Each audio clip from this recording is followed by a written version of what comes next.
In this video, we'll be looking at the last two chapters in the memoir, Ode to Peggy Jean and the Epilogue. And then I want to make some summary statements as I wrap up my overview of the book. In my last video, I noted that the memoir changes after the final anecdote in Father on the Banco. From then on, it's meditations on mortality and transference. Forrest learned to relinquish ownership of the places in this world that meant so much to him. And despite the inevitability of death for all living things, Forrest intends to impact the future. He's leaving a unique inheritance for many lucky finders, one-of-a-kind cast bronze bells and jars, and a treasure chest too. Lacking an understanding of this backdrop, it's possible to search for the treasure and not actually know what it's all about. All of us must ultimately take our last bow and make room for the next generation. We occupy homes that others lived in before us. In a few years, new occupants will take up residence in these very rooms, owning these places and filling them with life after we've gone. Transference, relinquishment, these things happen to all of us whether we like it or not. Forrest decided to be an active participant and dictate the rules to fate. After fighting cancer, Forrest was a changed man. At times he felt he lived under a curse. More than likely, he was told, the cancer will come back. And more than likely, you won't beat it the second time around.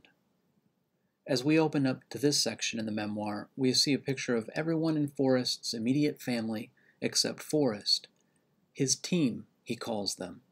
This chapter is a tribute to them, but particularly Forrest's wife, Peggy. The author left us hanging. 15 pages ago, he told us he got cancer. So here, finally, he picks up the storyline again, so he can give us the conclusion. These chapters are laid out funny. You may have missed it the first time you read it. Chronologically, it looks like this. Here we have our timeline from 1988 to 2010.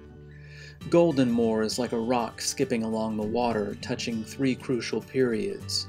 First in 88 and 89 when he had surgery and they found the cancerous tumor. Then it touches down again a few years later, 1996 probably, when a visit from Ralph Lauren gave birth to a crazy idea. You can't take it with you, Forrest, was like fingernails on a chalkboard. So Forrest figured out a way to take it with him. Then the chapter skips a little more than a decade ahead to touch down briefly in the moments when Forrest closed the chest for the last time, never to return to it. Dancing with the Millennium centers around this third and most current time period, but may extend back a few years. Now in Ode, we travel back to that first time period, when cancer reared its ugly head.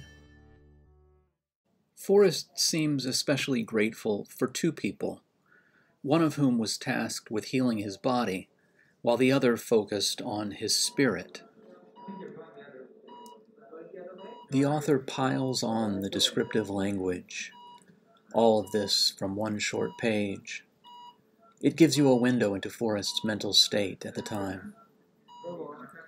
The physical body and all the immaterial stuff we call spirit or mind or soul, these are related in ways that science is just beginning to understand. You see it when people give up hope and their bodily health declines, or when a spouse of many years dies and the surviving spouse says, "That's it, I'm done. I don't even know who I am without this other person," and they die within a few days or weeks. Peggy had known Forrest for over 40 years, but she had probably never seen him like this. "No, no, no," she said. "I'm not giving up. You're not giving up. In fact, you're getting better." Forrest says any remnants of the disease fled when they saw Peggy coming. His team saved his life. One of the more difficult passages to understand in Flywater is the very last statement. Is he imagining Peggy dying first and she's waiting for him on the other side? It sounds like Forrest is envisioning gratitude and happiness in the afterlife, and this future eternal version of Forrest says that he'll smile as he remembers things in the here and now that brought him to that final resting place. One of which, he says, was knowing Peggy was waiting for me. It could be Peggy waiting for Forrest as he went off on trips alone, or it could be related to his cancer and the ensuing depression. For a while he wasn't his real self, and she waited for his reappearance. Some of this same ambiguity exists in the poem, the ode, that Forrest wrote for his sweetheart, who carried him when he was at his weakest. Each stanza begins with the same 9 words. Forrest looks up and sees something. He sees a sparrow, typically a symbol of spring or life or hope. And he's feeling uninformed, confused, specifically, why can't I go? Which sounds like death. The next thing he sees, another bird, is more ominous, a raven. But he's asking a similar question about whether he's destined to die or live on. Then he sees his own shadow, acting independently of his body, which is spookier than any omen. Forrest is troubled. Where am I? He asks. But Peggy makes everything better. He's not going to die. Peggy rescued him. This is actually the second time in the memoir that Forrest has addressed words of poetry to his wife. In his introduction to My War for Me, Forrest borrowed from Evetts Haley, who borrowed from Nancy Bird Turner. Courage, knowledge, and fame are all dolled up wearing flashy clothes and bright colors, while patience, donning a simple gray smock, quietly sews the other's garments. Forrest had the uniform, flew the planes, earned the medals, but he needed to acknowledge the one whose love and support sustained him. And here is a similar theme. In both poems, Peggy's love enables him, but here it goes even further. Peggy's devotion saved his life. In the final lines of the chapter, Forrest says he had planned to go as far as his father had gone, on his own terms, no hospital beds, no slow decline. Do you think that caused a rift between Forrest and Peggy? Can you imagine hiking in the mountains and coming across a skeleton? It's wearing blue jeans, hush puppies, and a turquoise belt buckle, and it's draped across a treasure box full of gold. That was Forrest's plan. He wanted that to happen. At the Moby Dickens interview, Forrest reiterated this. He even had a version of the poem to go along with his creepy skeleton plan. Something like, "Take the treasure chest, but leave my bones and go in peace." Of course, that's just a paraphrase, but it does fit nicely with stanza 4, which already has a similar ending. Forrest says he's healthy, body and soul.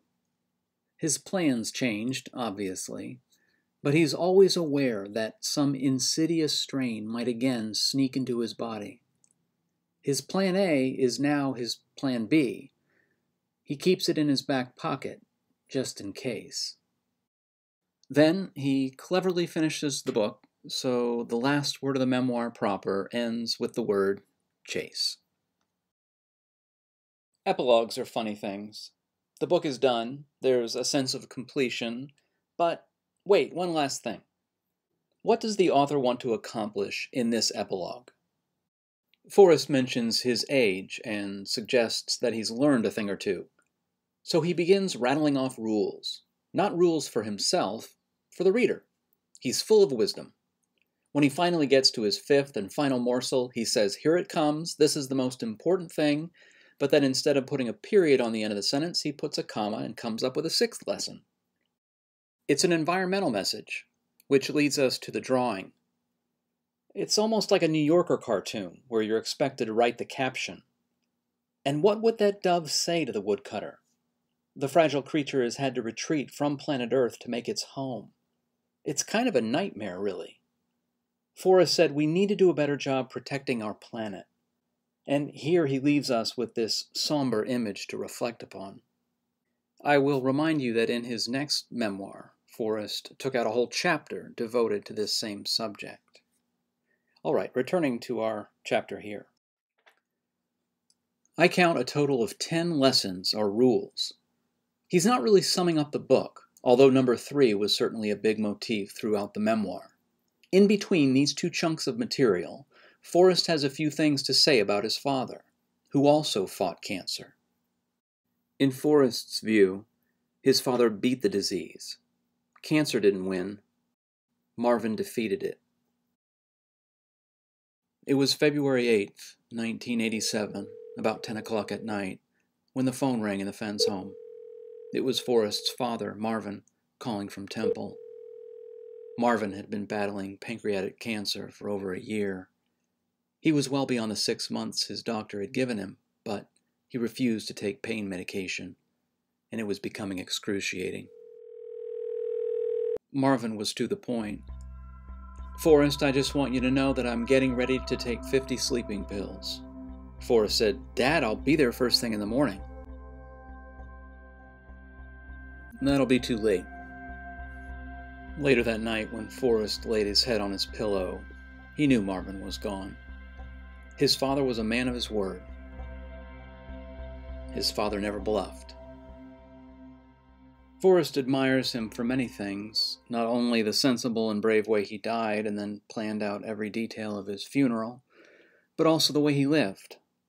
Without fanfare, without seeking the limelight, Marvin Fenn worked diligently in the Temple School District, many years teaching and many years in administration.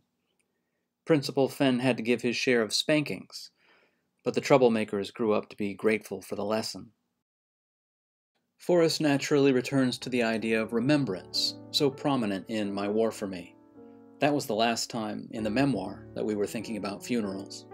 Marvin's son was sure that everyone would remember his father forever. That seems appropriate for a life lived with dignity and in service to his community. But instead, like the echoes of the hymns that filled First Baptist Church in Temple, or the rising tide that washes away footsteps in the sand, Marvin's name almost immediately began to fade. Aside from the waterfall event, we get one more direct allusion back to a specific place in the memoir, and surprisingly, it's no place for biddies. After that, it's a bittersweet closing paragraph about the hope that after life is over, things can live on somehow. The past will come alive again, loved ones will reunite, and then we won't have to worry about life's end or being forgotten. Then there will be no past. Turning the page, we have the colophon as well as the double omega symbol, something that has been discussed ad nauseum for almost a decade. Whatever it means, it seems more than reasonable to connect it to the deep bond that Forrest shared with his best friend and mentor, Eric Sloane. The symbol first appeared in his loving tribute to Sloane years before the chest was hidden, beneath a poem that speaks of an eternal bond of friendship and memories that live forever. Double omega indeed. It's inevitable that people opening this memoir will see everything through the lens of the treasure hunt it launched. But this book was born in the mid-90s when Forrest began to assemble memories for his grandkids. His first plan was not a book as a means to treasure. Years later, in 6 short weeks, he elaborated on this incipient memoir, added previously published material, and filled the rest with photos and illustrations. We don't want to downplay the significance of the treasure hunt, but we have to be careful how we frame it. The book's climax is the revelation that he's hidden a treasure for all to seek. But we do these stories, and ourselves, a disservice if we only see them as utilitarian. The treasure hunt is part of his story, and it's vitally connected to the stories in the memoir because he's been on the hunt his whole life. He wanted to share that passion, that excitement. He wanted readers to meditate on the idea of altering the future by leaving something behind. He wanted others to know the jolt of electricity when you make contact with an ancient civilization. He wanted others to know the thrill of the chase. So why is it that I must go and leave my trove for all to seek? The answers I already know. I've done it tired and now I'm weak. So hear me all and listen good. Your effort will be worth the cold. If you've been brave and in the wood, I give you title to the gold.